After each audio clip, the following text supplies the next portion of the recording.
नमस्कार दोस्तों। सुजान भगत के अगले भाग में आप सभी लोगों का स्वागत है।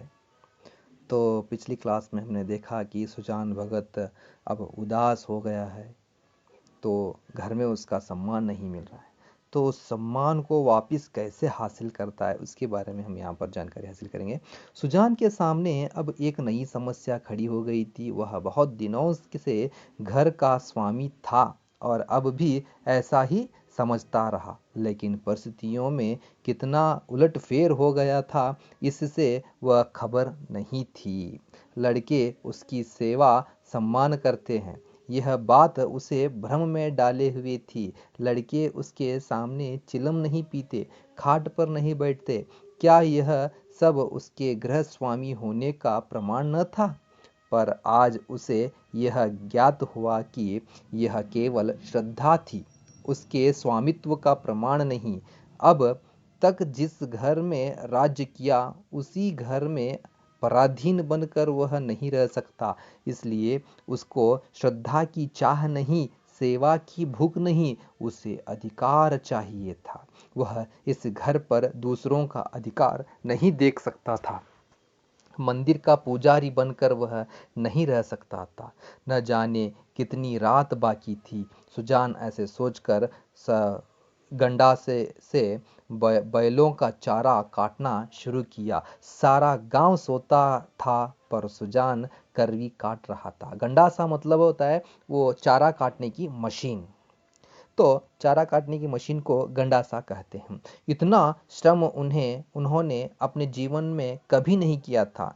जब से उन्होंने काम करना छोड़ा था, बराबर चारे के लिए हाय हाय पड़ी रहती थी। शंकर भी काटता था, भोला भी काटता था, पर फिर भी वह पूरा न पड़ता था। आज वह इन लौंडों को दिखा देगा कि चारा कैसे काटना चाहिए।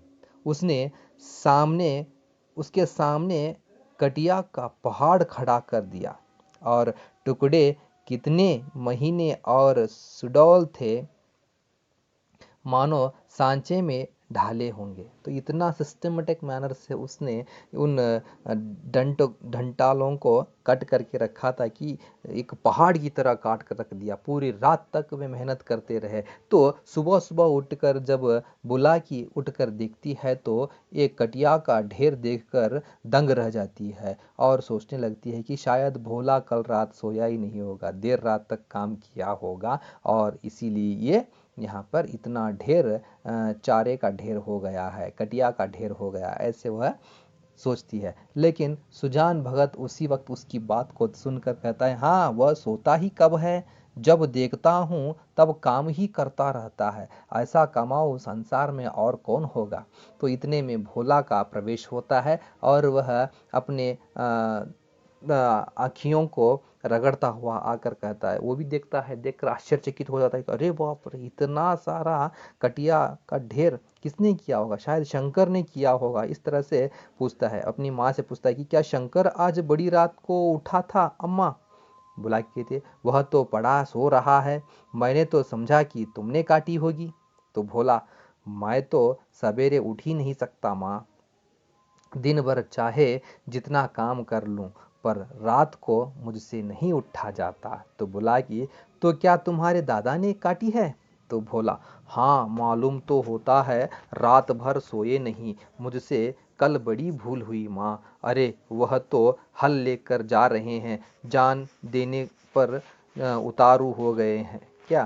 तो बोला कि क्रोधी तो सदा के हैं, अब किसी की सुनेंगे थोड़े ही। इसको अंडरलाइन कीजिए, आपको किसने किससे कहा आ सकता है, या तो संदर्भ सहित स्पष्ट कीजिए, यह भी आ सकता है। तो इसे किसने किससे कहा ऐसे पूछेंगे तो बुलाकी ने भोला से कहा।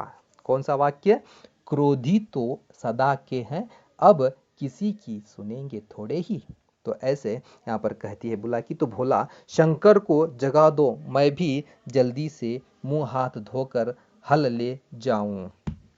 जब और किसानों के साथ भोला हल लेकर खेत में पहुंचा तो सुजान आधा खेत जोत चुके थे।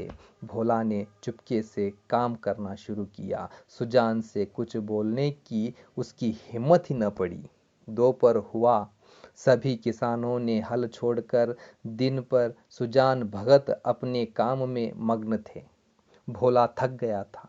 उसकी बार बार इच्छा होती है कि बैलों को खोल दें, मगर डर के मारे कुछ कह नहीं सकता। सबको आश्चर्य हो रहा है कि दादा कैसे इतनी मेहनत कर रहे हैं। आखिर डरते डरते बोला, दादा अब तो दोपहर हो गया, हल खोल देना। सुजान, हाँ खोल दो, तुम बैलों को लेकर चलो, मैं डांट फेंक कर आता हूँ।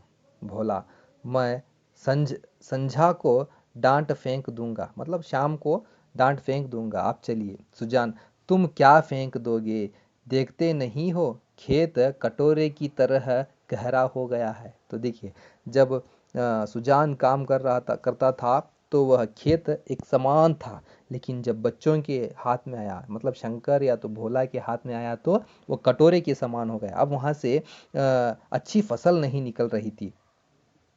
गोविंद के खेत में 20 मन का बीघा होता था। तुम लोगों ने इसका सत्यानाश कर दिया। इस तरह से अपने बच्चों को डांटने लगते हैं। और बाद में यहाँ पर बैल खोल दिए गए। भोला बैलों को लेकर घर चला, पर सुजान डांट फेंकते रहे। आधा घंटे के बाद डांट फेंक कर वह घर आए, मगर थकान का नाम न था। नहा खाकर आराम करने के बदले उन्होंने बैलों को सहलाना शुरू किया। तो देखिए, उनकी पीठ पर हाथ फेरा, उनके पैर मले, पूंछ सहलाई। बैलों की पूंछें खड़ी थीं। सुजान की गोद में सिर रखे उन्हें अकथनीय सुख मिल रहा था। बहुत दिनों के बाद आज उन्हें यह आनंद प्राप्त हुआ था। उनकी आंखों में कृतज्ञता भरी हुई थी, मानो वे कह रहे थे, हम तुम्हारे साथ रात दिन काम करने को तैयार हैं। तो देखिए, किस तरह से जानवरों के साथ भी प्यार से पेश आना चाहिए। एक कृषक होने के नाते सिर्फ अपना प्रॉफिट, अपना फ़ायदा ही नहीं देखना है, बल्कि उन बैलों को भी थकान होती है, उनकी सेवा करना अवश्य होता है। तो अन्य कृषकों की भांति भोला अभी कमर सीधी कर रहा था कि सुजान ने फिर हल उठाया और खेत की ओर चले। दोनों बैल उमंग से भरे दौड़े चले जाते थे, मानो उन्हें स्वयं खेत में पहुंचने की जल्दी थी। तो भोला ने मड़ैया में लेटे लेटे पिता को हल लिए जाते देखा, पर उठ न सका। उसकी हिम्मत छूट गई।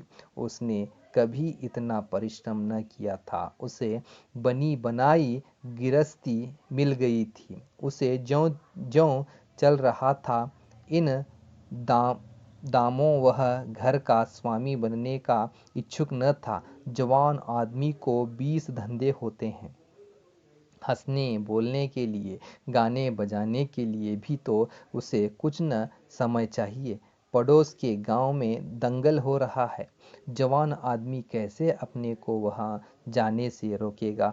किसी गांव में बारात आई है, नाच गाना हो रहा है।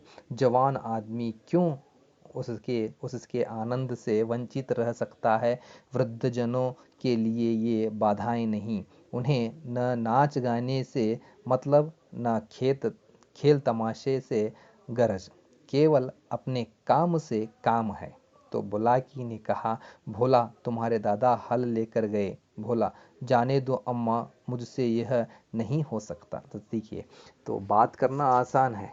पिताजी को जिस तरह से उसने बात की, आज उसी तरह से काम करने की हिम्मत उसके अंदर, भोला के अंदर नहीं है। इस तरह से कहते हैं। देखिए, तो जवान आदमी होने के नाते उसकी भी कोई आकांक्षा होती है, उम्मीद होती है, नाच गाना वगैरह वगैरह करने की उम्मीद रहती है। तो अभी वहाँ पर दंगल मतलब कुश्ती चल रही थी, तो वहाँ पर भी जाकर देखने की उम्मीद है, लेकिन भोला वहाँ जाने के लिए तैयार है, लेकिन खेत में काम करने के लिए तैयार नहीं। तो बताने का उद्देश्य यह है कि मेहनत करने वाला व्यक्ति ये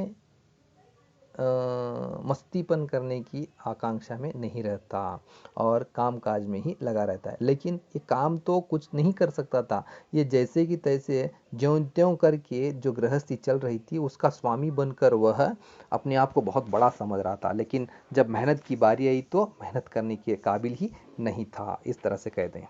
तो सुजान भगत के इस नवीन उत्साह पर गांव की टीकाएं हुई। निकल गई सारी भक्ति, बना हुआ था माया में फंसा हुआ है, आदमी काहे को भूत है।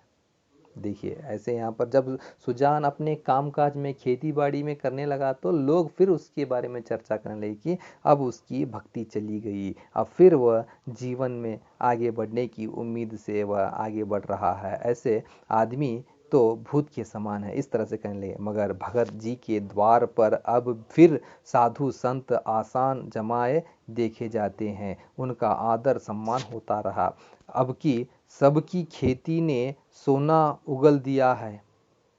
बखारी में, बखारी मतलब गोडाउन में अनाज रखने की जगह नहीं मिलती। जिस खेत में 5 मन मुश्किल से होता था, उसी खेत में अब की 10 मन की उपज हुई है। चैत का महीना था, मतलब चैत्र का महीना था। खलिहानों में सतयुग का राज था। जगह जगह अनाज के ढेर लगे हुए थे। यह समय है जब कृषकों को भी थोड़ी देर के लिए अपना जीवन सफल मालूम होता। जब गर्व से उसका हृदय उछलने लगता है। सुजान भगत टोकरे में अनाज भर भर कर देते थे और दोनों लड़के टोकरे लेकर घर में अनाज रख आते थे। कितने ही भाट भिक्षुक भगत जी को घेरे हुए थे। भाट मतलब भिखारी, भिक्षुक भी भिखारी होता है। उनके वह भिक्षुक भी था जो आज उसे 8 महीने पहले भगत के द्वार से निराश होकर लौट गया था। सहसा भगत ने उस भिक्षुक से पूछा, क्यों बाबा, आज कुछ कहाँ कहाँ चक्कर लगा आए हो? तो देखिए इससे पहले जब एक बार आने के बाद उसे वापस भेजा गया था, भोला ने जब उनके हाथ से छीन लिया था टोकरी, तो उस वक्त उस आदमी को खाली हाथ जाना पड़ता। लेकिन आज सुजान भगत के घर के सामने फिर से वह व्यक्ति आया है, भिक्षुक आया है, तो उसे पूछ रहे हैं कि सुजान कहाँ कहाँ जाकर आए हैं भाई। तो इस तरह से कहने के बाद भिक्षुक कहता है, अभी तो कहीं नहीं गया भगत जी, पहले तुम्हारे ही पास आया हूँ। तो भगत, अच्छा, तुम्हारे सामने यह ढेर है, इसमें से जितना अनाज उठाकर ले जाना चाहते हो ले जाओ। भिक्षुक ने थोड़ा डर के मारे नेत्रों से, डर से थोड़ा उन्होंने हिचकिचाते हुए, जितना अपने हाथ से उठाकर दे दोगे उतना ही लूँगा। तो भगत ने, नहीं नहीं, तुम जितना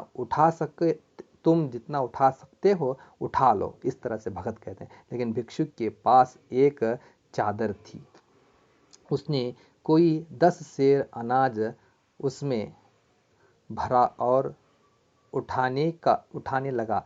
संकोच के मारे और अधिक भरने का उसे साहस न हुआ। तो भगत उसके मन का भाव समझकर आश्वासन देते हुए बोले, बस इतना तो एक बच्चा उठा ले जाएगा। भिक्षुक ने भोला की ओर संदिग्ध नेत्रों से देखकर कहा, मेरे लिए इतना ही बहुत है। तो देखिए यहाँ पर भोला की और भिक्षुक देख कर कहा, मतलब कोई बुरा ना समझ ले या तो गलत समझ ना ले, कोई डांटे नहीं, ऐसे सोचकर वह, नहीं मेरे लिए बस इतना ही काफ़ी है, इस तरह से कहता। लेकिन भगत, नहीं, तुम सकुचाते हो, मतलब संकोच कर रहे हो, अभी और भरो। भिक्षुक ने एक पसेरी अनाज और भरा और फिर भोला की और संशक दृष्टि से देखने लगा। भगत, उसकी ओर क्या देखते हो बाबा जी, मैं जो कहता हूँ वह करो, तुमसे जितना उठाया जा सके उठा लो। भिक्षुक डर रहा था कि कहीं उसने अनाज भर लिया और भोला ने गठरी न उठाने दी तो कितना भद्दा होगा। तो और भिक्षुकों को हंसने का यह अवसर मिल जाएगा। सब यह कहेंगे कि भिक्षुक कितना लोभी है, उसे और अनाज भरने की हिम्मत नहीं पड़ी। तब सुजान भगत ने चादर लेकर उसमें अनाज भरा और गठरी बांधकर बोला, इसे उठा ले जाओ बाबा। तो भिक्षुक कहता है, बाबा इतना मुझसे उठ न सकेगा। तो तब भगत, अरे इतना भी न उठ सकेगा, बहुत होगा तो मन भर, भला जोर तो लगाओ, देखूं उठ सकते हो या नहीं। भिक्षुक ने गठरी को आजमाया, भारी थी, जगह से हिली भी नहीं थी। बोला, भगत जी यह मुझसे न उठ सकेगा। भगत, अच्छा बताओ किस गांव में रहते हो। भिक्षुक, बड़ी दूर से है भगत जी, अमोला का नाम तो सुना होगा। तो देखिए भिक्षुक के गांव का नाम क्या है, इस तरह से अगर 1 मार्क्स के लिए पूछेंगे तो आपको लिखना पड़ेगा अमोला। तो भिक्षुक अमोला से आया हुआ था। तो भगत, अच्छा आगे आगे चलो, मैं पहुंचा दूंगा। इस तरह से कहकर भगत ने जोर लगाकर गठरी उठाई और सिर पर रखकर भिक्षुक के पीछे हो लिए। देखने वाले भगत का यह पौरुष देखकर चकित हो गए। उन्हें क्या मालूम था कि भगत पर इस समय कौन सा नशा था। 8 महीने के निरंतर अविरल परिश्रम का आज उन्हें फल मिला था। आज उन्होंने अपना खोया हुआ अधिकार फिर पाया था। वही तलवार जो केले को भी नहीं काट सकती, शान पर चढ़कर लोहे को काट देती है। मानव जीवन में लाग बड़े महत्व की वस्तु है। लाग मतलब इच्छा, निष्ठा और परिश्रम। जिसमें लाग है वह बूढ़ा भी हो तो जवान है, जिसमें लाग नहीं, गौरव नहीं, वह जवान भी मृतक है। गौरव भी नहीं और वह जवान भी मृतक के बराबर है। सुजान भगत में लाग थी और उसी ने उन्हें अमानुषीय बल प्रदान कर दिया था। चलते समय उन्होंने भोला की ओर सगर्व नेत्रों से देखा और बोला, ये भाट और भिक्षुक खड़े हैं, कोई खाली हाथ न लौटने पाए। भोला सिर झुकाए खड़ा था, उसे कुछ बोलने का हौसला न हुआ।